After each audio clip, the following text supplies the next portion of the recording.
ہم وزیر خارجہ چیئرمین پاکستان پیپلز پارٹی محترم بلاول بھٹو زرداری صاحب کو خراج تحسین پیش کرتے ہیں کہ ایک مرتبہ پھر جس دلیرانہ طریقے سے اور بے باکی سے انہوں نے ایک دنیا کے منچ پر پوری دنیا کو انڈیا کا چہرہ دکھایا، حقیقت بیان کی، کو ایکسپوز کیا، کیونکہ ہم اور دنیا دیکھ رہی تھی کہ انہوں نے G20 کی سربراہی کا ناجائز فائدہ اٹھایا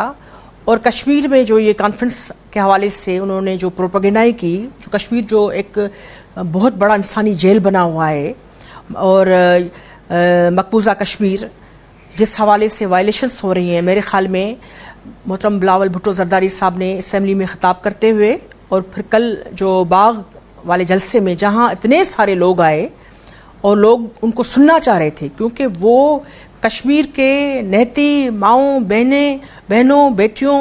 اور بیٹوں کی وہ آواز بن رہے تھے، ان کی بات کر رہے تھے کہ کیا ظلم ہو رہا ہے، اور مودی سرکار جو فاشسٹ سرکار ہے، مودی سرکار جو ہندوتوا کا جو غلط پروپیگنڈا کر کے وہ جو تھوپنا چاہتی ہے، جو اس خطے میں تھانے دار بننا چاہتے ہیں، یہ جنہوں نے ہیومن رائٹس کی بدترین وائلیشنز کی ہوئی ہیں،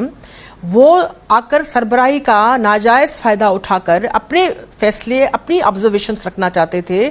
ان کو بلاول بھٹو زرداری صاحب کے اس قدم نے اس کی وجہ سے انڈیا کو منہ کی کھانی پڑی۔ چائنا نہیں آیا، ترکیہ نہیں آیا، سعودی عرب نہیں آئے، انہوں نے پاکستان کا ساتھ دیا، کیونکہ بلاول بھٹو زرداری صاحب نے بڑے ہی خوبصورتی سے سفارتکاری کی تھی اس حوالے سے پوری دنیا میں، یونائٹڈ نیشنز سے لے کر ہر جگہ۔ اور انہوں نے کل یہ بھی بات کی کہ ہم کشمیری بہن بھائیوں کے لیے، مقبوضہ کشمیری بہن بھائیوں کے لیے جو ہے ہر سطح پر، ہر فورم پر سفارتی، اخلاقی اور سیاسی پرامن جنگ جو لڑ رہے ہیں وہ پاکستان لڑتا رہے گا، اور ان کا وہ حقیقت جو ہے ان کی بیان کرتا رہے گا۔ انڈیا کو ہم ایکسپوز کریں گے